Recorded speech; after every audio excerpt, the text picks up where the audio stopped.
Deuces Wild motherfuckers! Yes, indeed, you. It's good to see you guys. Off, but a lot of baseball went on in that week, so we got plenty of stuff to talk about.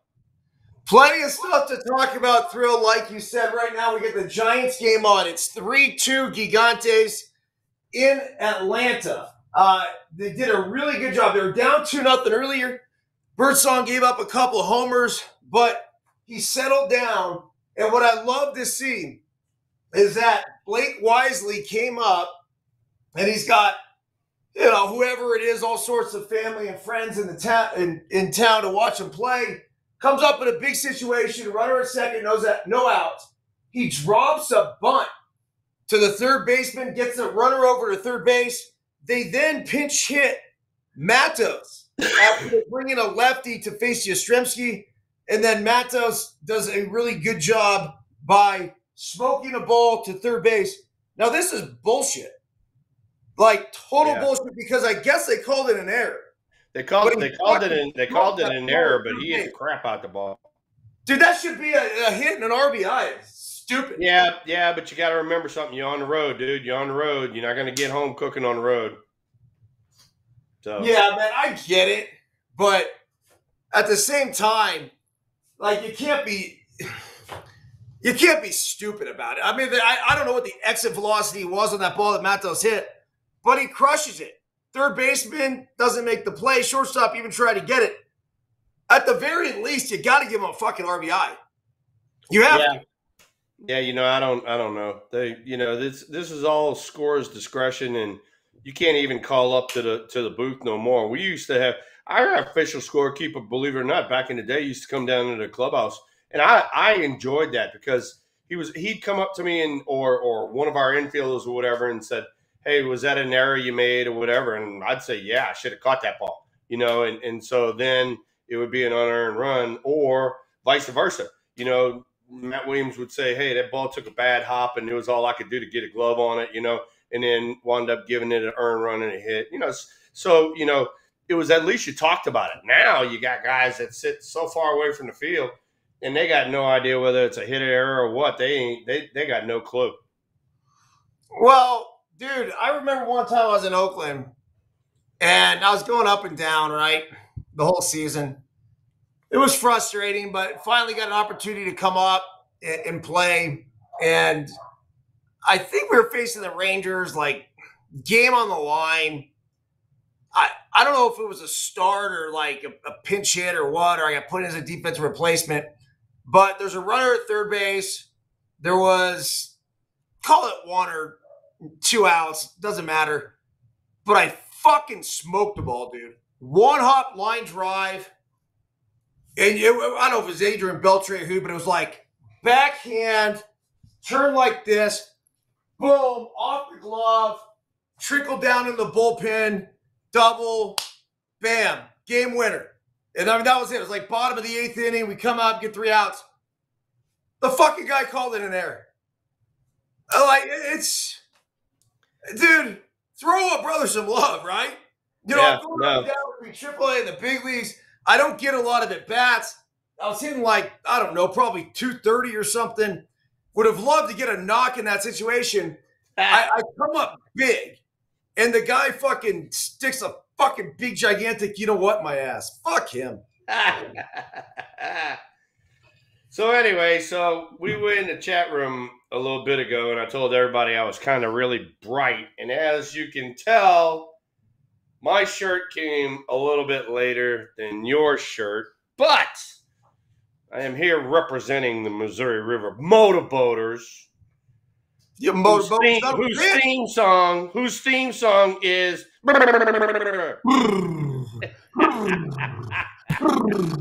couldn't resist.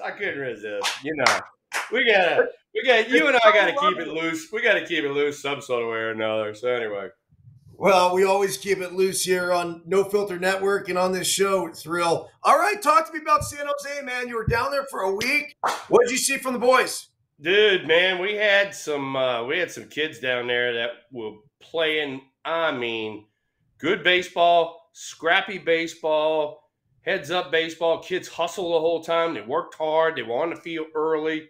Yeah, I mean, I was pleasantly surprised. Matter of fact, the hitting instructor was Travis Ishikawa. The pitching coach was Dan Runsler, who was another big leaguer with the Giants, especially back in the World Series days. And then the head coach was Edwin Villegas, and I've been around him for a while. So the big thing about San Jose was, for me personally, was these were new kids that I had never seen before. It was our draft class from last year, or kids that were in Arizona that got brought up. And man, they did a hell of a job. They were 5-1 while I was there. Played real good baseball. Linda brought up the shortstop. Shortstop's name is Cole Foster, shortstop from University of Auburn. And man, he picked everything. He was hot with the bat while I was there. Another thing too was Bryce Eldridge was there, our #1 pick from last year. That's who I was coming in there to work with, especially at first base. And he was there 2 days, and gone to Eugene. So I will catch Bryce Eldridge in Eugene next week. So we'll have a chance to work a little bit more on that. But good scrappy kids. I mean, we got one kid down there, Charlie Zowski, who's Saccone, whatever his last name is. He's hitting right at 300. He got a bunch of knocks while I was there. The guys played unbelievable defense. Pitchers threw the ball extremely well. They got in the zone. They controlled the zone. I saw 2 guys. I saw Robbie Ray throw a 4-inning game down there, doing a rehab, and I saw Alex Cobb throw a few innings doing his rehab too as well. How did Robbie Ray look? I mean, that's a guy I forgot was even on the Giants. You know what? It was awesome because we got 2 guys on the San Jose staff that throw exactly like Robbie Ray. They throw a fastball, 94, 95, slider, combio. And it was great because those guys had a chance to watch a major leaguer and how he worked, how he got ahead with the fastball, and everything played off the fastball. So for me personally, it was great having Robbie Ray down there because I was able to go down the bench and talk to these kids and say, hey, look, now you see what a major leaguer does. He goes out there, he establishes the fastball, he establishes it to both sides of the plate, and his slider and changeup play off of that, and he dominated. I mean, he dominated, seriously. He threw 4 innings, and I don't even think somebody hit a ball hard off of him. I mean, it was pretty good. I mean, he was living kind of that top rail, that they call it, right around the belly button and all that, and kids were having problems catching up to it. Well, he has an electric 4-seam fastball that gets a lot of swings and misses, and then when he backs that up with the big breaking ball, little combio, he's filthy, man. This is a former Cy Young Award winner. This isn't just somebody that has pitched a few years in the major leagues. This is a bad motherfucker. Yeah, no, and that's why I told you. I mean, no kidding. I told you it was great for me because he came out there. He had a 45 pitch limit with a max of 50. He threw 48 pitches, but his first 25 pitches, 21 were fastballs. And so, like I said, it was just a great teaching moment for me to go down to the bench and say, hey, you guys need to pay attention to how he goes about setting up hitters. I said, get your fastball in the zone, and then everything plays off of it. And the guys did a great job. Another kid, matter of fact, the kid that followed up Robbie Ray, he actually went 5 innings and got the win, was a kid by the name of Shane Rademacher. And I had never seen Shane throw before. It was the first time seeing him, 1991. But he had impeccable control. He went north, south, east, and west that day, stayed out the middle of the plate, and made it look real easy. And, got the win and deservedly so. But, it was fun. I mean, a lot of fun seeing these San Jose dudes. They played great defense. Like I said, Foster was at short. Saccone was at he was at third. They had a kid by the name of Justin Bench who played short and second. And and Eldridge actually played first few days. I mean, these guys are scooping everything. I mean, I didn't see an error while I was there the whole time. I mean, that's really unusual for low-level A-ball. Yeah, you're not kidding. I mean, and that's what I was saying. And not only did they play good during the day, but then again, they also worked. I mean, they came out and worked like during early batting practice and stuff like that. They had another kid that got called up from Arizona. His name was Lisbel Diaz. Never seen this kid before in his life. Right, first thing, this guy comes out of his shoes on every fastball. He is turning around fastballs like it's nothing. He's an 18-year-old kid, right? And then during batting practice, I'm watching him, and he's sprinting, shagging just like you did. I mean, he's running all over the place. He's playing balls off the wall, everything like that. And then all of a sudden, he gets 2 balls in the game off the wall where he goes to the wall, bare hands it off the wall, turns around and throws a strike to second base, and kept both of the runners at first base. I'm like, oh my God, I haven't seen this in forever. And the kid worked on it in BP and took it into the game. So I mean, this is the kind of stuff that I was seeing. And I told the coaching staff when I was there, I was like, dudes, I said, I've been doing this for a while now, and I have not had this much fun watching a team in a very long time. It was a lot of fun watching these kids. That melts my heart, dude, because we all know that you're not somebody who's going to come on here and sugarcoat anything. No, I'm going to tell you like it is. And there was literally nothing I could really pick apart. I mean, these guys played magnificent defense. They pitched well. I mean, they paid attention to the game. They came up not only to me, but then also to the coaching staff because I could hear them asking questions and being forthcoming about it. I went down in the bullpen, watched the guys throw the bullpen, watched what they worked on. It was awesome, man. I had so much fun those 6 days in San Jose. It was a lot of fun. Dude, that's incredible. And the story that you told me about the kid, the outfielder, like, I can't tell you how many times when I was in the minor leagues and I got ridiculed for doing that sort of shit during BP, where whether it was diving for a ball or running into a wall, I would have people say, yo, Byrnes, this eyewash, man, fucking quit showing us up. And I'm like, if I don't do it in practice, how am I going to know how to do it in a game? And Alex Gordon, who transitioned from third base to the outfield and became a Gold Glove left fielder for many years, if you watched him in the outfield during batting practice, he wasn't doing it on every ball, but this guy did the same fucking thing. Right. And I honestly I didn't really get to watch anybody to emulate. I just did me. And I'd like to think along the way, hopefully I rubbed off on one or two, not to say I rubbed off on this kid or Alex Gordon or anybody else, but I remember asking Alex Gordon about that. And, he's like, look, Byrnesy, I don't know what to tell you. He goes, I had to learn how to play the outfield. And the only way I knew I was going to learn how to play it was by reacting to balls in batting practice as if they were in the game. Yep. No, and dude, I mean, it was really good to see that, these kids were taking, their batting practice work seriously, and then it paid off in the ball game for them. So I mean, as soon as he came in off the field, I went out and gave him a big hug, and he doesn't speak real good English. And so I had to have one of the kids translate for me. And I told him, I said, you don't know how important of a play that was. And, he gave me a big hug. Oh, trio, that kind of thing. And so, yeah, I mean, it was really cool. I mean, it really was a fun 6 days, and I enjoyed my time down in San Jose. Oh, by the way, game 1, I did see Rodolfo down there.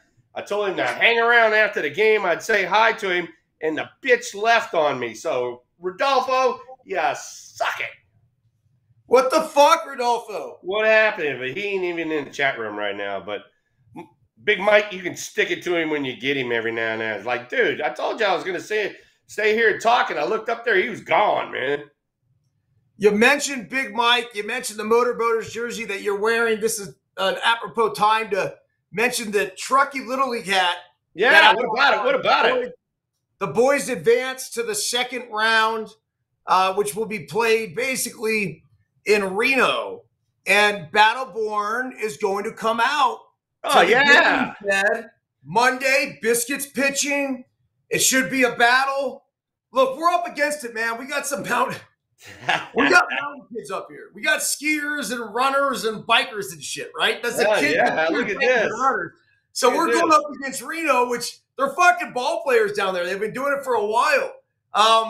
They are going to have to face Biscuit, though. So he's tough, man. And he's been throwing well. I mean, every time he takes the ball, he strikes out a shit ton of kids. And whoever he faces, I think it's going to be this WashU team. But Battleborn, we're in for a treat, dude. It should be a really good one. There you go. Well, tell Biscuit good luck and tell him to chunk that stuff over the plate. So that's you mentioned Basketball Command, dude. Yeah, no. So that's the one thing. You and I were talking about it right before we came on. Because we were talking about Birdsong, and I was paying attention. People in the chat room, we were talking, and Birdsong had 43 or 44 pitches after 2 innings. So he was, 3-2 on everybody, that kind of stuff. He had given up 2 jacks. One of them was on a heater. One of them was on a hanging breaking ball. And then he winds up going 5 with 87 pitches.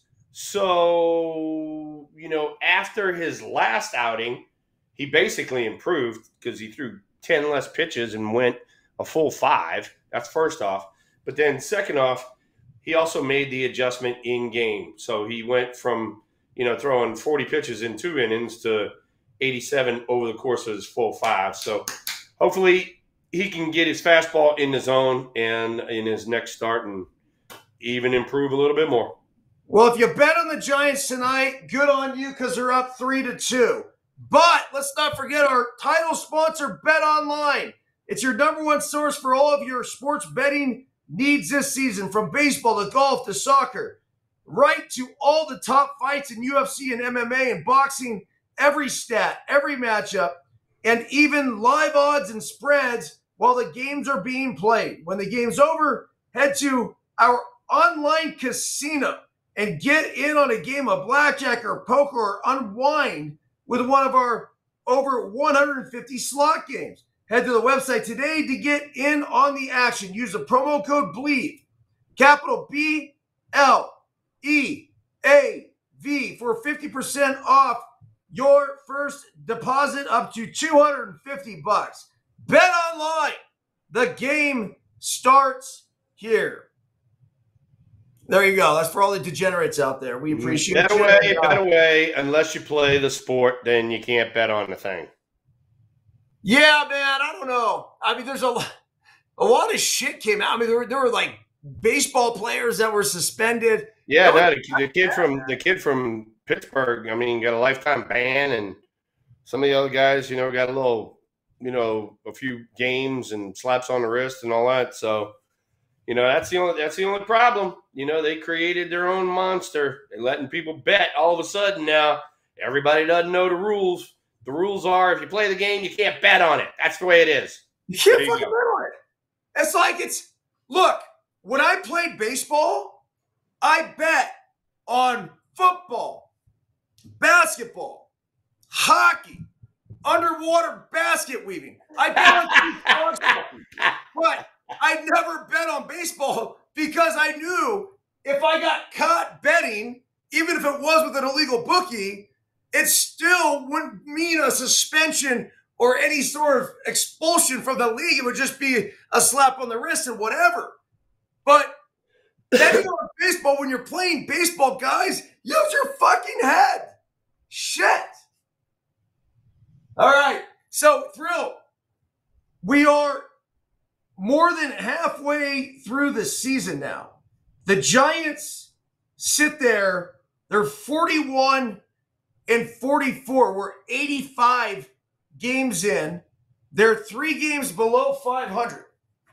Right now it says where the 2024 San Francisco Giants are statistically, first or last. So I'm going to read off some of these stats, and I want to get your unfiltered opinion on them. You ready? Ready to rock. Thairo Estrada, the best defensive second baseman in the National League, according to outs above average, 9. Your thoughts? You know what? He's been a valuable part of this team. I don't know, what his fielding and all that is, but I know he's a valuable part of this team. Um, one of our more clutch hitters, besides maybe Wilma Flores, and he's got off to a little rough start. He's been hurt a little bit, and I know he had to go on IL for a little bit, but he's important to this ball club. So that's all I can tell you. But if you suck ass defensively, it's nice to at least show it's. If you suck ass offensively, no, it's nice to at least show up defensively, correct? Yeah, and then that's a great thing. He's not taking his at bats out in the field. He's separating his field and his in his hitting. And the one thing about Tyro, because I catch him over at first base a lot, he's got kind of a weird, kind of funky, like little flip that he does down from the side, but he's real accurate. I haven't seen him made a bad throw in a long time. A real cool moment right here. Blake Wisely just got a base hit. Lefty on lefty. He shot a double down the left field line. This comes one at bat after sacrifice bunting and getting the runner from second to third. Just a team guy, man. He's really starting to grow on me. What are your thoughts on Blake Wisely? Well, you know what? I mean, and by the way, it's Brett Wisely. Oh, fuck. So, but anyway, he had some like holes in his swing last year, and when I saw him in spring training, I even made it a point to go up to him and I said, "What did you work on in the offseason?" He told me what he worked on, and I could see where he kind of tightened up his swing a little bit. And since he's been up with us, he's been dealing. And he tried to go in big boy land, and he stood there and kind of watched it on one of those 415 jobbies to right center, which he should have run his ass off. But then he follows it up with a day or two later. He freaking takes a slider and goes into McCovey Cove for a walk-off. So he's done a great job. And then that left on left that you just showed right there, that's hard to do, man. Stay left on left and hit a double down the left field line. That's tough to do. Right? Yep. I mean, that's the exact approach that you want to see. Here's Matos now. I'm sure the Giants would love some insurance. They have 6 outs to get. All right. Back to some of these statistics. Here's one that's very interesting. Launch angle allowed, the lowest in all of baseball at 9.3%. Does this matter? I don't get this bullshit stat. Hey, look, if you keep the ball down, the ball stays down. If you throw the ball up, ball goes in the air. That's just the way this shit works. And we pitch in a real good ballpark, so it's a great ballpark to keep the ball down in. But then again, if you get up in our ballpark, the wind will have a tendency to catch it. It won't go as far in other ballparks. Well, like Robbie Ray, he pitches to the top of the zone. Yeah. So it makes me think, like, I'm not sure this stat means shit. If you're in a launching pad, absolute launching pad, it matters. But they're not. They're in a hitter's-friendly ballpark, so I think it's okay to give up the fly balls. Yeah, no, you're right. And, here's another thing.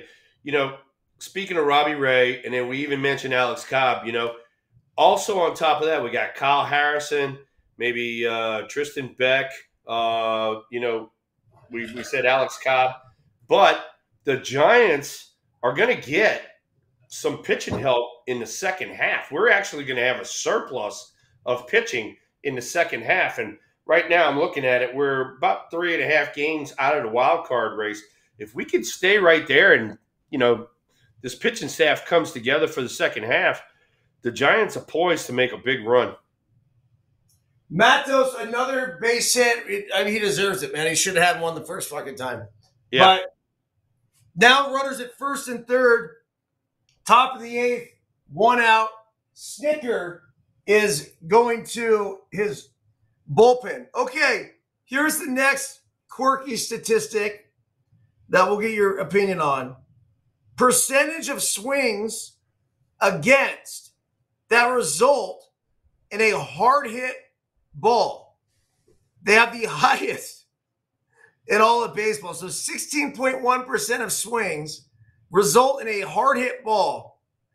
And that is the highest in all baseball. So it's not that's not a great stat to have, obviously. I was just getting ready to say that's probably not the best stat to have in all of baseball. You give up the most hard hits, but you also look at it from another standpoint, which is I'm not walking guys. I'm coming in the zone. I'm making the other team hit the ball, but keep your fingers crossed. You give up that many hard hits that it's at somebody.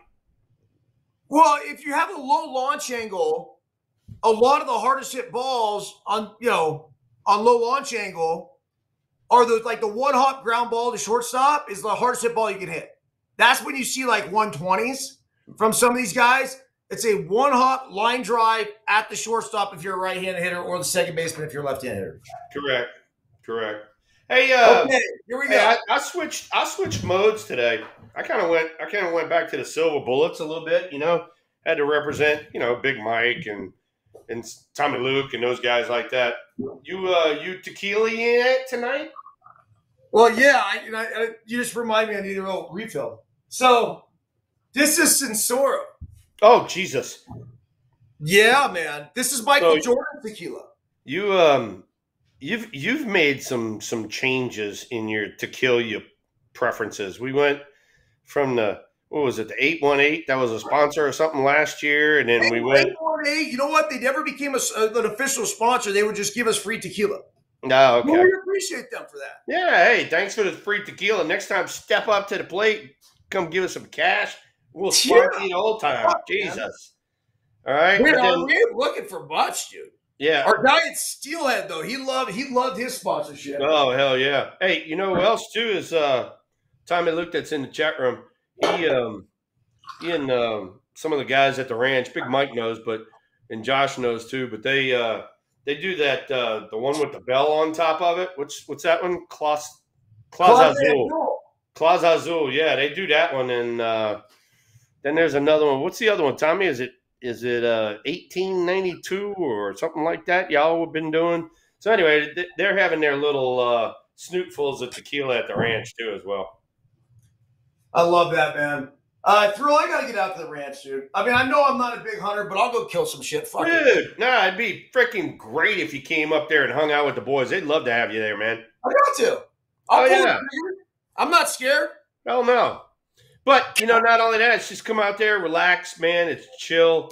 We eat freaking great. Needless to say, we drink great, and it's just boys being boys. Oh, shit.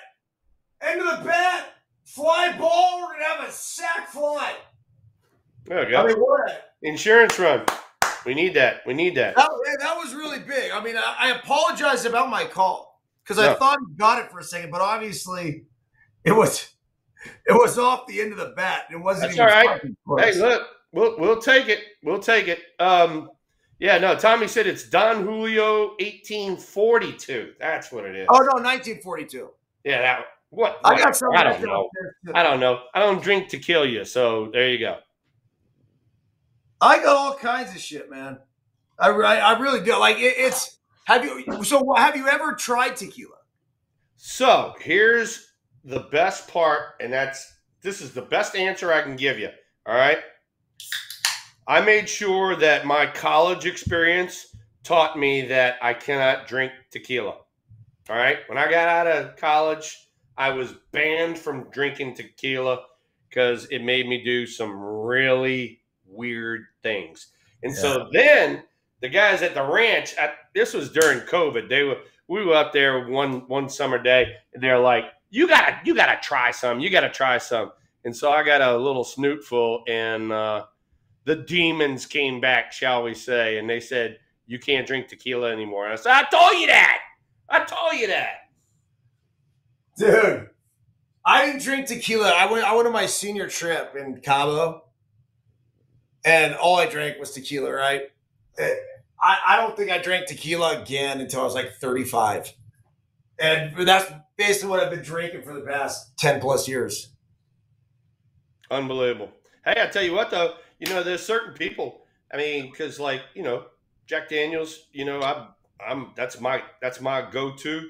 But certain people, vodka doesn't affect them. Certain people, tequila doesn't affect them. And hey, look, that's your go-to. Gotta love it, baby. Gotta love it.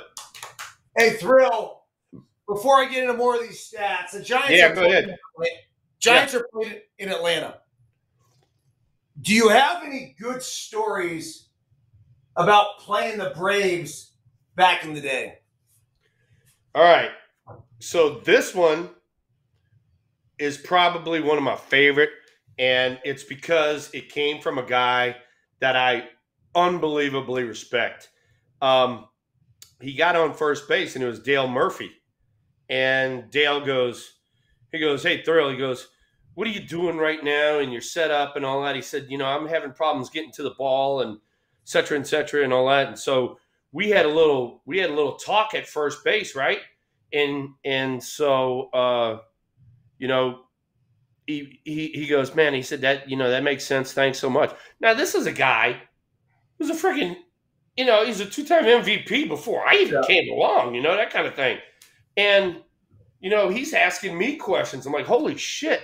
So anyway, the next day, he freaking just tattoos one, and he gets on first base, and he goes, hey, man, thanks so much, for, the little, pat me on the back session from yesterday. I was like, hey, no problem at all. He goes, guess what I did? I go, what? He goes, I went and watched some of your swings. He said, and I stood in front of the TV. He said, so it was a mirror image. He says, I was kind of trying to copy your swing from the right side, standing in front of the TV. And I was like, oh my God, it just kind of blew my brain that one of like the best ever is like trying to copy my swing and stuff like that. But it was also the fact that an MVP is trying to better himself. He's trying to get better. And these are the things that I keep telling so many people is like, hey, look, when you scuffling, change something around a little bit. What is it? The definition of insanity is doing the same shit over and over and over again. If it ain't working, change something up a little bit. That's an MVP, changing shit up. That's unbelievable. I tell my kids all the time that it's impossible to learn what you think you already know. And I will wholeheartedly go to my grave telling you that in the game of baseball, in the game of life, you have to be a lifelong learner, period. That's it. There's no other fucking way to put it because the game changes, you change. The one constant in this world is death, taxes, and change. Yeah, no. It happens. No. Here's another one for you. Here's another one for you because I love him so much is Murph, man. The first time, we put the uni on and, go out to battle on him, he gets to first base and, he's standing there and he always had a baggy jersey, baggy pants and all that. And he gets to first base and I looked at him and I go, holy shit, you're a big son of a bitch. He's 6'4". He's like Hunter Pence put together. But he's just got all, and you couldn't tell with the baggy jersey and all that. And he's swinging a 34-31 and just buggy whipping this bitch. And I was like, that's a big man right there.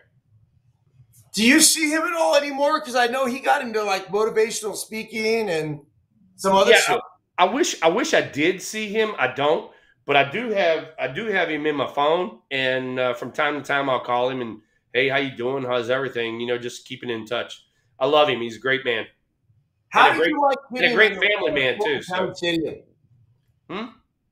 How did you like hitting in Atlanta's Fulton County Stadium? Yes. Really? Yes. Fulton County was a launching pad. And then, it also helped that back then that was before Matos and Glavine and them. So they didn't have that good of a pitching staff, so you could abuse them a little bit. And then they went to, the new Turner Field, and I kind of took up where I left off. I know Atlanta was always just a good place for me to go hit, hot, humid, which is what I grew up with and loved being there. Where'd you guys stay, in Buckhead? Yeah. We stayed in Buckhead.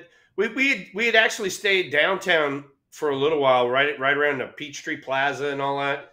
And then, guys were getting food and going out to Buckhead and going to eat out there. So then they they just moved us out that way. Well, it's funny because I heard they had great titty bars there, and I always wanted to go, but I always found myself in Buckhead because it's where we stayed, and they had the bars and a couple clubs, and I'm like, yeah, fuck it all. I'll stay here. And then the Ritz-Carlton, and then the Ritz had like a little thing attached to it, so I never ventured out. Hey, I can tell you one thing because Andy Moe's on here. It wasn't my favorite story. It was because I was pissed at the time, but Pascual Perez was pitching for the Braves, and he was on the shit, and who knows what he was bouncing off of the freaking pitcher's mound and everything, throwing balls between his legs over to first base, shit like that, and then doing all kinds of stupid shit on the mound. And I remember, matter of fact, I got it on one of my hitting tapes. Or I vividly remember it was a 2-1 slider, and I was sitting on it, and I laid into it, and I didn't miss it. And that was one of the ones I pimped. And not only did I pimp it, but when I was running around the bases, I was letting Mr. Pascual Perez know that I did not care for him too much. And so that wasn't one of my proudest moments, but at the same time, Pascual, take it with you about that far. Yeah. Bro, every now and again you gotta make a statement, Thrill. So if you gotta pimp a little something off Pascual Perez to tell him to go fuck himself, yeah, there you go. Gotta do it. Yeah, and that was like, I don't know, maybe it might have been the same year, I don't know, where he got lost on the loop that goes around Atlanta, because he was like, I could see the ballpark, but I couldn't get off the loop. And he just stayed on the loop, kept going around Atlanta, wound up being late for the game. So I'm looking at Amo's comments in the chat. He says, I got to get you to surprise Dale when he does his Dale Murphy experience at the ball games. He's a great guy. I'm sure he is. Oh, he's awesome. He's freaking awesome. Luker says Dale Murphy also is in the 30-30 club. He's not in the 40-40 club, is he? Yeah. No way. 40-40? Dale Murphy? I know he's in the 30-30. Is he in the 40-40, Luke? Jose Canseco, wasn't he the first one to do it? No, first one to do it was Bobby Bonds. Check that out. Check out the 40-40 shit, man. Luker says no on the 40-40. Thank you, Mike Battleborn. Giants have given up 1 run already. Now, oh fuck, foul ball. Oh, thank God. Who we got in there? We got Duvall in there? Oh, Ty Rogers. Get the ball down. I mean, look at Albies. He's fun to watch. Yeah. In your area, I gotta believe, you're in buttfuck Egypt, Louisiana. That's gotta be like everyone's Braves fans there, I guess. Yeah, I mean, back in the day, they were either Braves fans or Cub fans. That was all you could get on TV. So yeah, probably Braves fans, want to know the truth. So well, that and LSU baseball, Zuna. So Marcell Zuna, if you look at his statistics, they're right up there with everybody's, dude. Yeah. He's a beast. I'm talking Shohei. I'm talking Judge. This guy is one of the best hitters in all of base. He's got a 942 OPS. He's hitting 297. Fastball away. Okay, now we're full count, Thrill. There's a runner on first. There's only 1 out. Obviously, best case scenario is a double play ground ball.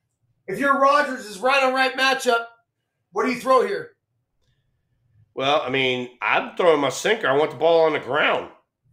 I mean, and that's the thing. Tyler and I have had this talk, and I'm like, Tyler, look, the pitch that you give up damage on is that little flat slider because it stays on the same plane. When he throws his sinker, damn it. When he throws his sinker, not too many people get that ball in the air. And that's what I tell him. I'm like, Tyler, when you throw that sinker from down there, I said, dude, you don't know how hard you have to work to get that ball in the air. But yet that little flat slider you throw, that's the one that you can get in the air. So, anyway. Luckily for the Giants, he threw a good slider. because it stayed on the outside part of the plate. Albies rips second, though. So now I don't love this matchup, dude. This Matt Olson against Tyler Rogers. Olson, 240 batting average, only 12 homers. But you know what this guy can do. He's a little bit off of the pace that he was on last year. Oh, he's way off the pace. Yeah. 1 ball, 1 strike, runner at second base. Giants trying to hold on to a 4-3 lead. The pitch to Olson is a slider that is a backdoor slider. That means it starts off the plate away. It lets the left-handed hitter give up on it and then sneaks back in on the corner. So now it's 1 ball and 2 strikes, Thrill. Little funky move just to see if there's any shenanigans going on. Shit, dude, do you go back with the backdoor slider or just kind of sinker him away? Hey, look, I'm sticking with my numero uno. I'm going sinker and trying to keep the ball on the ground. They go slider in, they jam him. And that's it. Giants get out of it. They give up a run, but they're still going to hold the lead. Well, put it this way, you know, Duvall's coming in there in the 9th, and he gave up the lead, and had the blown save against the Dodgers the other night. Wound up getting the win, but I know he wants to prove himself, so he'll come out firing bullets here in the 9th. Okay, here's another interesting statistic: the called strikes for pitches, highest in baseball. For the Giants, it said a lot of this comes from Logan Webb, who gets the fewest swings on pitches in the strike zone. Hitters just aren't comfortable against him. And his command of 4 pitches, all moving in different directions, leads to a lot of unpulled triggers. That's good news. The bad news is that the Giants hitters are close to the top of the category too. And they have the 2nd lowest percentage in the National League when it comes to swinging at pitches in the strike zone. Thrill, I mean, look, the basic message I think in all of this is, as a hitter, you want to swing at strikes and take balls, right? Yeah, that's about right. My big thing is, especially, you and I have talked about it. I've talked about it in San Francisco. I've talked about it to every team I go see is, with runners in scoring position, I want to hunt certain pitches. And if I get that pitch, that ball's out over the plate, man, I'm cutting it loose here, And, hey, it is what it is. Kind of go from there. All right, the next one is Matt Chapman. It says the highest percentage of pitches seen in the strike zone among NL hitters, 55.5%. Why is that? I think, normally when you have that kind of stat, it's like guys are challenging you. They want to make you put the ball in play. It says he doesn't swing at that many bad pitches. He has the 23rd lowest swing rate on balls out of the zone. This is what you want to see from a hitter. They're supposed to spit on the pitches they can't hit and wait for the gifts in the middle of the plate. So in this respect, Chapman has been awesome. However, the next step is to do something with those gifts in the middle of the plate. In this respect, Chapman has been one of the 10 worst hitters in baseball on pitches down the middle based on weighted on base average. And if you're using plain old batting average, he's 4th worst. My guess, probably a fluke that will regress to the mean in a good way. Chapman has never had this problem before. He's always been a little below average on balls in the middle of the strike zone compared to the typical hitter, but he's never been this bad. Right now, though, pitchers aren't scared to throw him strikes. It's a development that is worth watching. Whatever. I love that. Yeah, whatever. Yeah. Who gives a fuck? Yeah, put it this way, that's somebody else's opinion. That's a guy, it's whoever his opinion that is, have never hit a baseball in their life, so fuck them. So this is Jesse Chavez on the mound. He's 67 years old now. I was just getting ready to say, I think he's 40, isn't he? Bro, 40? He's fucking 80. All right. He's got the All right. Bifocals to go with it. Bifocals to go with it. Oh my God, you're a mess. Lamont Wade Jr.'s gone. Let's pull him up. Look at this. That's nasty. I don't care if he's 97 years old. That's still nasty. Hey, it says 40 years old. Right here on there. Come on. 40 years old. Well, that's what the birth certificate says.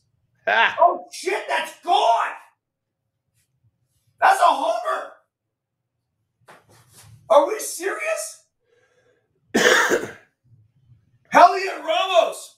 He just nuked him, baby. A fucking bomb. Oppo. And it looked Oppo like taco, baby. It looked like an excuse me swing thrill. And next thing you know, this thing's rocking. Watch this. Fastball running in. He doesn't know where it is. This is wild. And he's like looking into the dugout, like, can I get some help here? Hey, you know what? That right there, believe it or not, is very similar to the ball he hit at Rickwood Field for a 3-run homer. He got a breaking ball away. He hit it, but it kind of went like straight up, and he's like watching it and kind of just jogging to first base. That thing went out of right field. Just kept carrying and carrying and carrying. So I think he gets some extension. He's got a little pop going that way.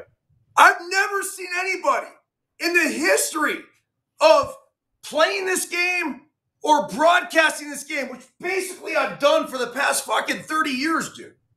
Well, guess what? I've never seen anybody swing, hit a ball, and then be like, where is it? And have it be a homer. I've seen and it goes out. And it goes out. Wow. That's some kind of, I don't even know what you want to call it. Whatever. Some kind of special.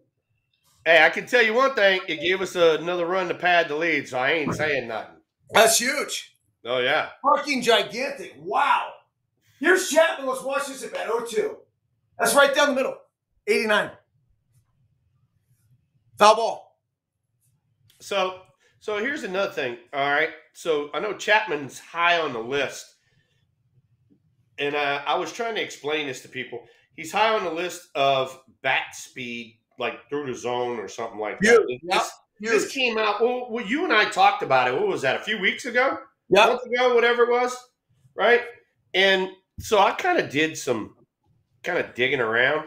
And, some of the guys, with the exception of that dude that's from Pittsburgh, some of the guys that were, at the time having that bat speed weren't having the greatest statistical year. One of them was Stanton, and the one thing about the guys that got really good bat speed is they get in and out the zone really quick, and that's what speeds everything up.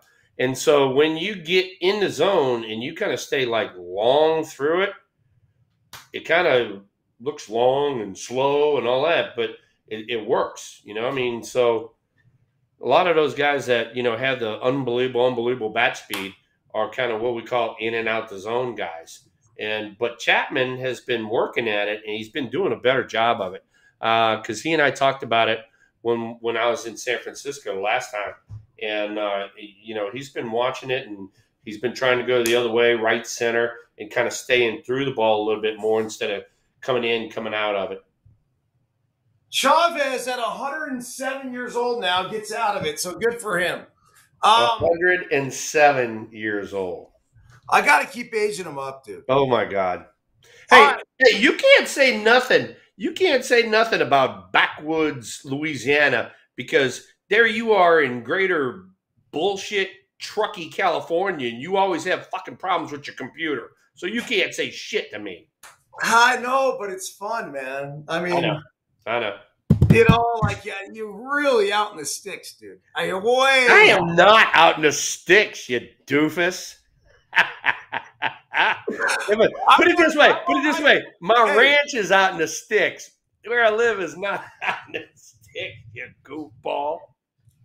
It's kind of like in the movie with the Talladega Nights, like where they once said, when he praised the baby Jesus, like, I want to have my vision of you is not in your suburbia, Baton Rouge, Louisiana. It's out on the ranch, man. Yeah, no. I know you're not there right now, but it's just you're in the middle of nowhere, and there's fucking like I don't know, deer and elk and mountain lions. We don't have elk, alligators and water boy and all Jesus. kinds of just fucking weird shit. Big Mike, will you correct this meathead?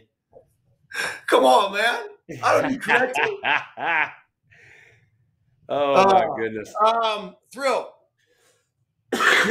Big question here. What's that working? The Giants. Yeah. Let's take a look at like standings and stuff. Okay. Because I already told you. They're 3.5. They're 3.5 back of the last wild card spot. I know. So if they can stay, dude, if they can stay in the middle of it, man, I'm telling you, they can get hot in the second half. They can get hot. So the question becomes, do they add? And if they add, where would you add? Well, like I said, if we get Robbie Ray and Cobb and those guys, we're gonna have a surplus of pitching. If they're gonna add, it'll probably be some sort of way or another offensively. So they're not gonna have to give up anybody specifically, right? No, I wouldn't think so. And you add by guys getting healthy. That's huge. Yeah. Now, I'm looking at standings right now in the wild card. And, here they are. They're 3.5 games back, like you mentioned. Their run differential is minus 29. At home, this is interesting. They're 25-19. On the road, they're 16-25. They've been dog shit. That's not good. Oh, fuck, what a play! And that's Ramos again. Wow. Let's take a look at this. I don't think he liked the way he landed. Hopefully he's not hurt, but who gives a shit? This is an incredible fucking play. What a read. Able to cover, it looks like damn near 100 feet, and he comes down and lands on that right shoulder pretty hard. But what a jump. Yeah, he didn't really stick the landing there, but we'll take the out. Hey, let me ask you this while we're thinking about this, all right? You got Lamont Wade's back in the game. He actually hit a homer earlier, and that was his third homer. When he got hurt, he was leading the National League in on-base percentage. But do you think that Mr. Ramos, because that was his 11th homer, he's hitting 298, and he now has 38 RBIs. Do you think Mr. Ramos is our All-Star Game representative? Yes. I do.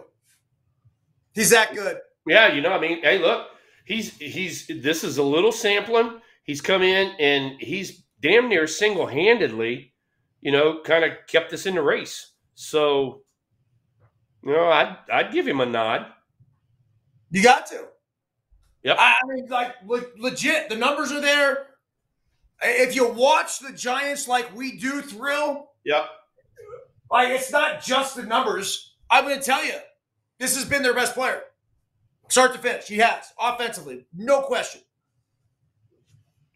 So, we'll see what happens. I don't know where the votes are or whatever right now. But the vault. That would be strike 3.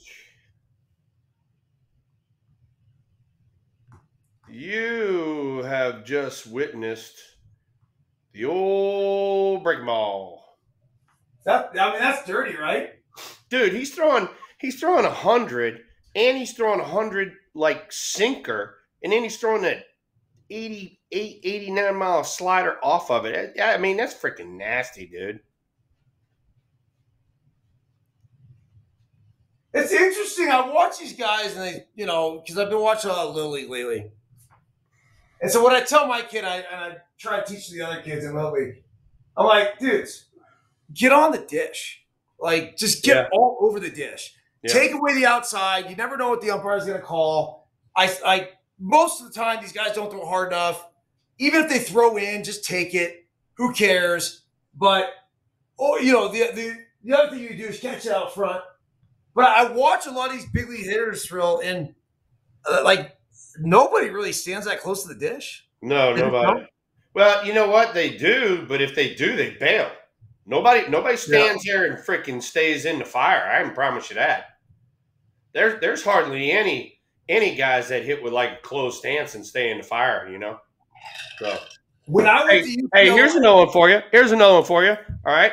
So, I'm in San Jose, and we had talked about it. Linda had brought him up earlier. This guy Cole Foster from Auburn. He's had a freaking phenomenal first 2 games, right? I mean, he's just torching balls left and right, and so they got that TrackMan in the ballpark. You can see where the pitches are and all that sort of stuff, right? And they're mostly out over the plate in a way. And so anyway, I went up to him and I go, dude, when you're pounding balls like this, I said, their last resort is to come in on you. I said, they're coming in on you. It's just a question of when. It's a question of when. I said, do me a favor. I said, let's do this right here. I said, go up this next at bat, back off the plate and look in. I said, and get them out of there. I said, and you'll go back to what you were seeing. He goes, really? I go, yeah. So he goes up there. 6 out of 7 pitches, we were on the inside corner, and he did not move. He stood in the same spot and got his ass jammed. Interesting. I'm like, I told you it was coming. It's 300 hitters telling you it's coming. It's the major leaguers telling you it's coming. In one ear and out the other, and you cost yourself an at-bat. Matter of fact, not only did you cost yourself an at-bat, you might have cost yourself a bomb because he left some balls right there for you to handle. So every good hitter that I coach against, I'll have no problem publicly saying this. If you're a dude on one of the other teams that I will be coaching against at PGI coming up, we will bust your ass inside all day. And my message to our pitchers is when you see where he is and he's setting up, look at his hands. I want you to throw the ball underneath his hands. And if we walk him, I don't give a shit. If you hit him, we don't want to, but I also don't give a shit. Hey, look, that's our part of the plate too. We got a lot to that part of the plate too. Oh, by the way, while we got it, Hayden Birdsong, here's to you. First major league win. Little sa-sa for Hayden Birdsong. Hopefully that's the first of many in his major league career. This is Tara's fluffy cow mug, Thrill. Her lucky cow mug? No, fluffy cow mug. Fluffy. Fluffy. Yeah, she likes fluffy cows. Cows with like long hair. Oh, all right. And I'm weird. Dude, we got a whole ranch going now. Like, dude, literally, it's about 15 minutes from here. Like, I'm talking stalls, horses. I don't know what the fuck it's costing me. I know it's obviously a lot. You got them, and you got those freaking fluffy cows on them? No, but we got goats. Oh, Jesus. We got goats. Hey, Tommy Luke, we need to take some pictures of the Reverend's herd and send them to EB and Tara. That'd be interesting to see the herd that's on the other side of the fence from our place. The herd of cows? Oh, there's everything. There's chickens and goats and cows and rams. They got all kinds of crap over there. What do you have on your property? I got deer, turkeys, squirrel, rabbit, stuff like that. What about those big fat pigs, man? Oh, I got the pigs. The pigs are there. Pigs are there, and then they're fixing to shoot something first. Yeah, no they're fixing to be there even more too, because here in August we're going to start running the feeders. So as soon as we start running the feeders, them pigs move in. So how do we make bacon from that? You know what? That's the only problem. So a wild pig, because he's on his feet all the time and he's not penned in, the layer of fat, which is kind of under here like this, it's real thin, so they don't have bacon. Seriously? Yep. I mean, can we get some pork chops at least? Oh, we can do pork chops. Now we can get pork chops. Tommy and them, man, they crush the pork chops. Okay. Or we capture one of those motherfuckers, we pin them up, we fatten them up for a while, and then we. Yeah. Yeah, I see what you're saying. I mean, are we gonna pistol this thing? Oh, look at you! You're a mess. You're a mess. Or what? I mean, we shotgun it. I mean, that gets messy, right? Oh my God.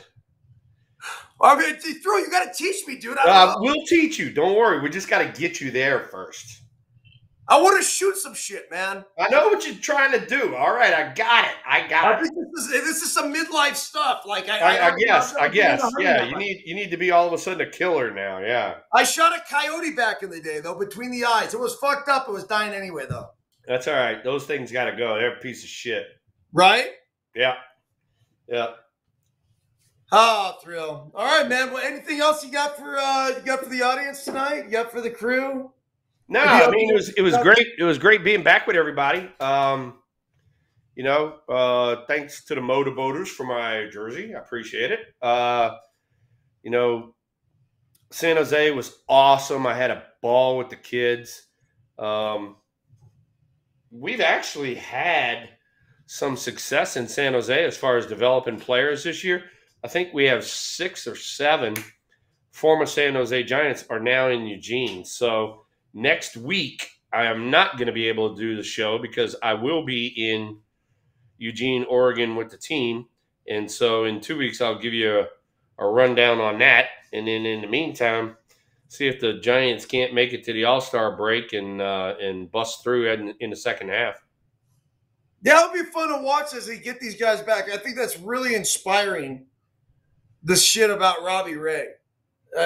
I'm actually going to text Henry right now to try to pull that clip out when you were talking about, the success that he was having and the fact that the younger pitchers could watch him. That was always really cool, man. Like, yeah. I don't know if people at home realize this or people watching. So when you're a big leaguer and you go down to rehab, you're like a fucking star. Yeah, no, you're like a rock star. And the thing is, the kids are really like, well, first off, they're in awe. But second off, they don't want to approach the big leaguer. They don't want to mess up his routine or anything like that. And me, I'm sitting there going, hey, you fuckers go talk to him. Go ask questions. Go ahead. He'll answer. Go ahead. Especially 3 hours before the game. He ain't got shit going on. Go up and ask him some questions. And some of the kids were really, like I said, they were really shy about it. But then when he took the mound and some of the guys could see how he was throwing, that was I said it 3 times. It was just a freaking great teaching moment for me. And then the pitching coach down there, Dan Runsler, to back up exactly what he's teaching them on an everyday basis, which is get your fastball in the zone and everything plays off of that. So Robbie Ray proved it, and it was great to see, and hopefully those kids paid attention to it. Yeah, if you could pound the fastball in the zone in 4 corners, I don't even think you have to throw another pitch. Damn near. Well, so I mean, here's one for you. I mean, and Andy Moe's on there, but the Braves staff, when they had all of those studs, that was their MO. I mean, was go in there, fastball, first pitch, strike, down and away usually, and then everything played off of that. If you wanted to throw a changeup, you could. If you wanted to throw a fastball, switch up locations, you could. So the Braves, they were big on that when they were going through that big playoff run that they had. And, a lot of teams kind of looked at them and were like, hey, we want to be like those guys. But there was also spoken back in the day before they even started doing that. I mean, every guy that was on the San Francisco Giants staff when we were at the stick, I mean, that's what they would talk about. They would talk about, I need to get my fastball in the zone, and then we'll make the rest of it work. Yeah. The problem is what happens when they don't have the feel for the fastball. One of my solutions that I always tell the kids, let's just say, leadoff batter comes up, or a kid happens to walk on 4 straight pitches, throws a 5th straight pitch, it's a ball, into all fastballs. I'm like, throw curveball. Yeah. Like, to just change something, get the feel back. Like, it's a lot of times fastballs a feel, right? Yeah.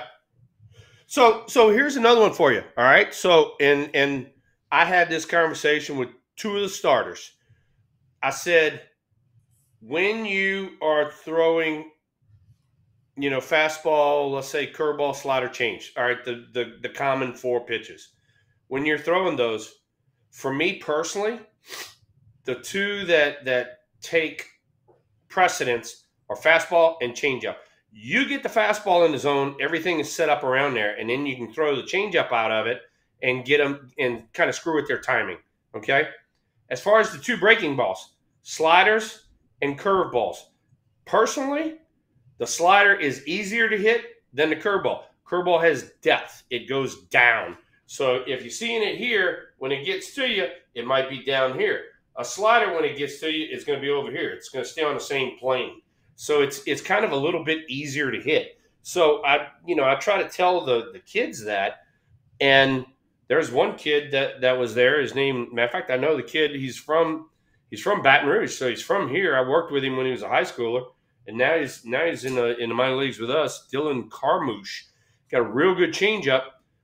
But I told him, I said, and his pitching coach Runsler was even telling him, hey, throw your curveball a little bit more, and it'll make your changeup even better. And so he came up and he kind of bounced that one off of me, and I said, oh, hell yeah. I said, make sure you throw your curveball for strikes, and I said, you'll get more swing and misses with your changeup. And he went out there and had, oh, shit, what did he throw? He threw 6 innings and kind of made it look easy. I think he only gave up 2 hits. And then he had his next outing, I think he went 7 and gave up 2 hits. So, I mean, he's starting to figure it out a little bit. I was watching this game the other night. There was a kid that was pitching against a Truckee team. And his stuff was underwhelming at best. It was like, 60 to 62, maybe. I don't think I ever saw 62. I had him at like 60, 61. But this kid was spinning it up there for strikes, no problem, whatever he wanted. And it was tight little breaking ball. The difference maker, though, he would have gotten pounded if that's all he had, was a changeup. And it was coming out looking like the fastball. And then, I'm a dad / scout is how I look at myself. And I'm back there with the radar gun and pocket radar. So it's very subdued. But he's throwing his changeup at like 48. So it's coming out looking like a fastball. Next thing it goes, it's sick, man. It's a filthy pitch. But you're right. If you can have them getting off just A or B, yeah, she's a killer. Yep, without a shadow of a doubt. I didn't realize this, Thrill, and maybe I'm living under a rock, whatever. Heliot Ramos. Dude, he didn't get called up till May? Yeah, he was in SAC. He hadn't got called up. That's crazy, man. Yep. Yeah, there's a whole article about him potentially being, an all-star. And they're saying that, he's from Puerto Rico. The Puerto Rico product cracked the top 100 prospect list in 2018. He was number 92. 2020, he was number 65. 2021, he was 81. They talked about his bat speed, his quickness on the base pass, powerful right-handed bat. They selected him 19th overall in the 2017 draft. In his first season of rookie ball, he had 348 with 6 homers, 10 steals, 27 RBIs in 35 games, but a subpar 2018 in single A, a 709 OPS, was followed with a strong 2019, was an 850 OPS. And, it just seemed like kind of up and down sort of dude. And he's only 22 years old. That's a wild thing about all this, right? Yeah, he you know, like you said, you know, he's Puerto Rican, but he played in one of those like baseball academies in Florida, and that's where he got drafted out of. He got drafted out of one of those baseball academies. That makes sense. Yeah. All right, man. Good shit, dude. We'll have a safe trip to Eugene. I mean, dude, hold on. Listen to a couple of these StatCast ranks on Ramos before we go. 53% hard hit rate, 95th percentile. 16.5% barrel rate, 97th percentile. 525 expected slugging percentage, 93rd percentile. 92.5 exit velo, 93rd percent. Like, there's no question about it. He has been one of the very best hitters in the National League, period. He's a fucking all-star. Yeah, and like I said, he's been kind of the glue that we needed at that time. So, yeah, he's done a great job. I mean, put it this way, if he is our all-star representative, he deserved every bit of it. Yeah. All right. Hey, let's see here. His outs above average. It says it's not just at the plate. Ramos has also been an above-average defender in the outfield. His outs above average in arm value. Since early June, he's been the Giants' everyday center fielder, a position Ramos doesn't take lightly. He was thrilled to play center and wear the number 24 on the June 24th game in memory of the all-time great Willie Mays, who died June 18th at age 93. It's a great opportunity. Anyway, yeah, his WAR. I know you love that statistic. It's at 2.4 right now, so he's on pace to have, you know, after missing a whole month, like a 4 or 5 WAR season, which is good. All right then. All right, dude. Good shit, man. Well, safe travels out to Eugene. Yeah, I'm looking forward to it because, like I said, you know, 6 or 7 of the guys from San Jose went up there already. So, and then I finally get a chance to work with Eldridge before they move him before I get there. So I'll get a chance to work with him around the bag a little bit. Although what I saw from him for the 2 days he was there, he's doing a good job. He just needs just a little bit of polishing, no big deal. And yeah, I mean, looking forward to it. Looking forward to maybe writing another report on these dudes and telling the front office how great my league system is starting to get again. Yeah, give me just a brief little something about Eldridge. Eldridge is from where?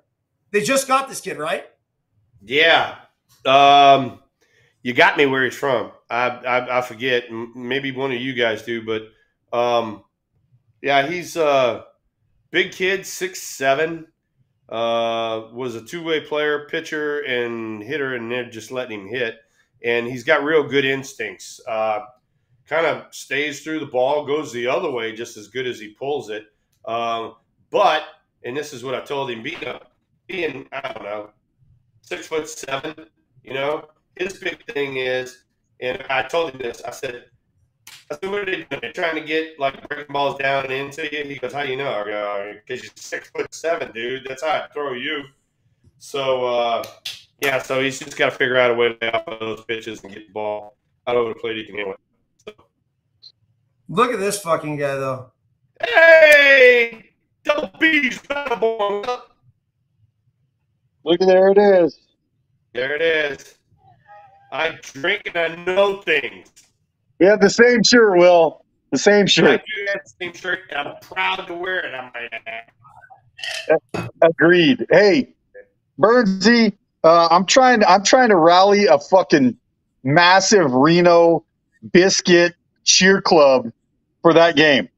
I'm working on that. That'd be great. They need it, man. They're up against it, dude. I'm telling you. Like, I've watched a lot of these games so far. They hung in there. They made it out of the first section. But, like, these are, you know, they're mountain kids, man. They don't play a lot of baseball.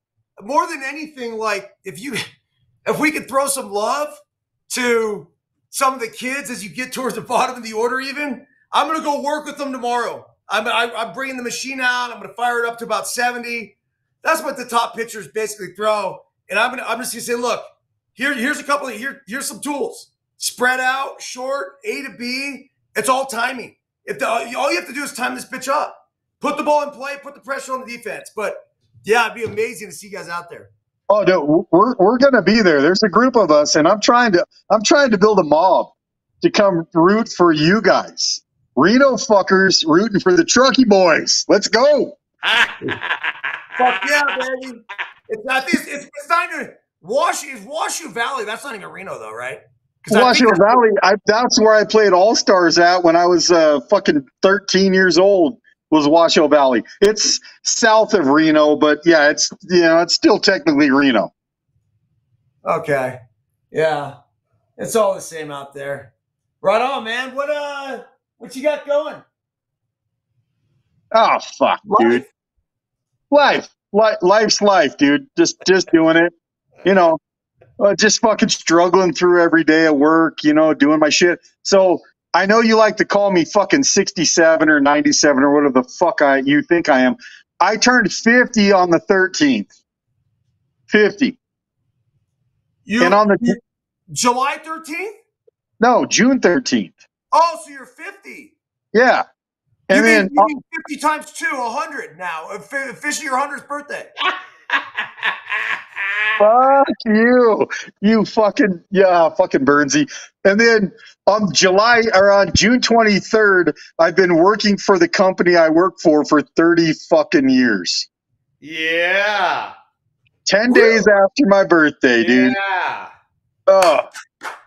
Let's raise one up right now, though, for Battleground Mike. 30 years, brother. 30 years. Now, that's something. And the 30 years is cool, but 50 fucking years on this planet, man, we're doing something. Don't ever take a day for granted. No, I don't. Luker! What's up, you guys? Look, hey, I'm loving the lid chop, Luker. Loving it.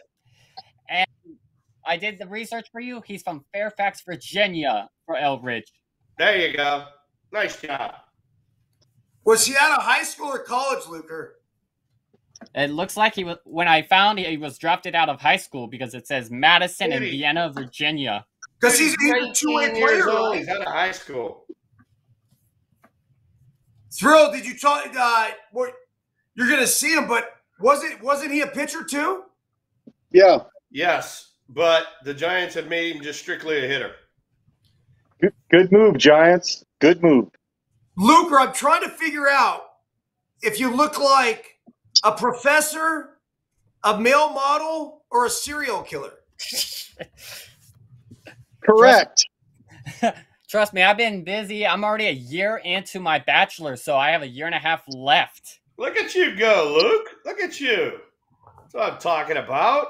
Nice job, Luker. Yeah, this instructor I'm taking now, her name is Debbie Taylor, and she used to cover the Red Sox and the Nationals back then. Is she hot? Really? She worked like she covered them back then. He's laughing. Whoa. You know she's hot, Luke. Hey, time out, Luke. Is she hot? There's a serious question here. What's she look like? She's older. She's like older than me. Oh, whoa. Older chicks than you, you're like 23, 24. Older chicks than you can be hot as fuck, dude. Just saying.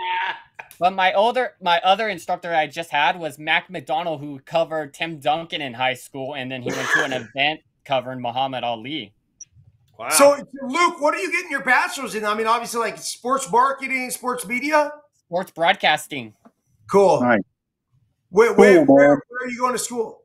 Full Sail University. It's an in-person school and an online school. So this takes about 2.5 years to get the degree. And they supply me a computer, a camera, a tripod, light kit, all the stuff just for production wise. That's brilliant. Yep. Damn, Luke, you're on a roll, baby. Hey guys, I got 2 minutes. Anything you guys want to get out there before I pour this last tequila and head downstairs for dinner? Luker, start it off, man. What you got? Well, I've been doing a lot of stuff. So I've been an ambassador for Top Fan Rivalry. So they talk about sports and baseball and all that. So I do have a code with them, and they They have beer batting mugs. If you go on their website and you use my code Luker, you'll get 10% off on those barrel things. Oh, that's what I'm talking about, Luker. Yep. Oh, what the fuck? What are you Oh, selling? yeah, give everybody a little Don't you- promo, Here. baby. I'll show you, Burnsy, what I'm selling. Dude, you. he's I mean, look at this guy, dude. He's a hustler. He's good looking. I mean, regardless, even if you are the professor, the male model, the serial killer, all day, you look good, man. You Yeah. look really cool. This is what they're selling, these dugout mugs. Oh. Oh yeah. Yeah. I got some of them, Luker. I'll Yeah, show you can get those on their Top Fan Rivalry website, and you choose your team, and you use my last name Luker, and you get 10% off on that. Nice. Dude, look at this. There you go. They made this There for you me go. back in the day when I wrote the F-It list, Life Lessons from a Human Crash Test Dummy. That's really cool. Yep, I do that. I'm working, doing school, everything, keeping myself busy and just trying to be successful. Any questions for Thrill before I let you go? No, but I do have the information for you about that hit for Matos. It was a 94.5 mile an hour exit velocity with a distance of 21 feet, and he had a -5 launch angle. That was the error one. So he hit it hard. Yep. Otherwise known as he caught it, but that's another one. Hang with them. Dang well, I know RBI. It's a bummer. That's right. Luker, All man, right, it's good yep. seeing you again, Good seeing dude. you It's guys. Good seeing you again. Yep. See you, Luke. See ya. Battleborn. Yo. Looking forward to seeing you on Monday, man. That'll be really Oh, cool. dude. I have people coming, but I'm trying to fucking stack the stands, dude. I'm trying to pro biscuit this thing. Let's go, Truckee. I don't know what the setup is, but you got to bear with me. I like to move around a lot during the games. I'm behind the dish. I've been in the outfield. I'm kind of moving around. Like, just walk with me as we watch this. It'll be fun. I know the ballparks. They're like 1.7 miles from my house, dude. It's all good. No way. Yeah. Oh, that's cool. Yeah, it's gonna be cool. And I heard you shit talking earlier that you want to come out to the ranch. I think you should. I think it'd be fucking cool as shit to have You your. guys need to stop inviting yourself to my place until I invite your asses. Fair enough, Will. There Hey, you go. Will. All right? Will. Shut up, Mike. In other words, you don't get to invite. I invite. Tommy, Luke, and Josh know that. Will, I would like to come to the ranch this year, please. Got it. All right. All right. Byrnes, you got to do your own thing. Burnsy, I got you squared away. Don't worry. You got to take care of that damn black bear that's in your backyard first. Shit, he's eating all your shit out there.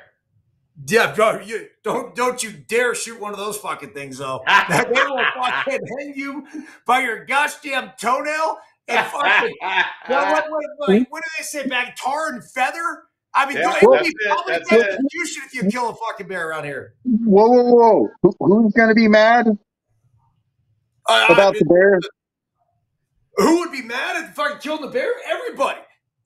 Like, it doesn't matter. You're not getting out of here alive if you kill a bear. Dude, they ran a guy out of town. There's a rule if a bear breaks into your place like multiple times that you can they could capture the bear, and they capture the bear, and then if he's thought to be a threat, right? Then you could kill him. So there's a guy in like Kings Beach a couple years ago that had his car broken into, had his house broken into. He's like, enough's enough. Like, we need to take care of this bear. They caught the bear. They caged him up, and then he shot the bear in a cage. But the guy's got to do it. The wildlife people don't do it. The guy shoots the bear. I'm pretty sure he was a dentist or like some other kind of semi-public profession, right? He dealt with a lot of people. Dude, they fucking ran his ass out of Tahoe. See ya. Never to be heard from again. You know, that's a sad state of affairs because your area has become a little bit too Joe Biden for me. So typically, Yes, when they catch, yes, no. when they Yes, when, listen, when they catch And I don't bears, know any areas Joe Biden right now. well, Yeah, a rough one, man. yeah, we won't even get into that. Yeah, it was rough as fuck. We don't do politics here. So No, shut up. no politics, but We're good. when they catch bears at Tahoe that are problem bears, the ones that go into houses and shit, they take them to the Pine Nut Range down in Yerington. They let them go there. You know what happens to them there? We Is there fucking rain? kill them. Yeah. We kill them. We Of course. tree them and kill them. That's what happens to them there. If they make it back to Tahoe because they get these special collars and they're a problem again, the Department of Wildlife kills them. It's survival of the fittest. Whatever. Yeah. Just I don't want to get too deep into that. The thing hasn't fucked with us. He's come here. He hangs out in the tree. He drinks our water in our creek. I don't know. I mean, no issue yet. Knock on wood. Look, as long as he's not messing with your goats and your shaggy cows and all that shit, you're all right. Yeah. Or your fucking children. To the kids. I mean, that might be the first one. Hey, you know, bears are bears. They do bear shit. It is what it is. Fucking Yogi and Boo Boo. Yeah. Not always picnic baskets. Sometimes children. You know, it just, yeah, you know, we all have our place in this world. That's all I'm saying. You're right, Battleborn. All right, Thrill. Any last words for everybody tonight before I fucking get the fuck out of here? No, it was good. It was good seeing everybody back in the chat room. Thanks for firing up that chat room. It was fun to read some of the comments. And yeah, I mean, one of those things where I gave you the low A ball, a little what's going on down yonder. Now I'll give you the high A ball. You already heard double A, and so kind of the state of affairs of the Giants minor league system. Oh yeah, and by the way, Mike, see ya! Happy 50th birthday, though, Battleborn. Happy 50th and happy 30 working for the same company. Yeah, it's pretty cool, man. He's a man of the people, certainly. We'll see him out on Monday at the Truckee Little League All-Star Game. Yep. All right, safe travels, bro. Hey, tell Biscuit, have a good ball game. Good luck, and enjoy Smell-O-Vision tonight. Will do, dude. See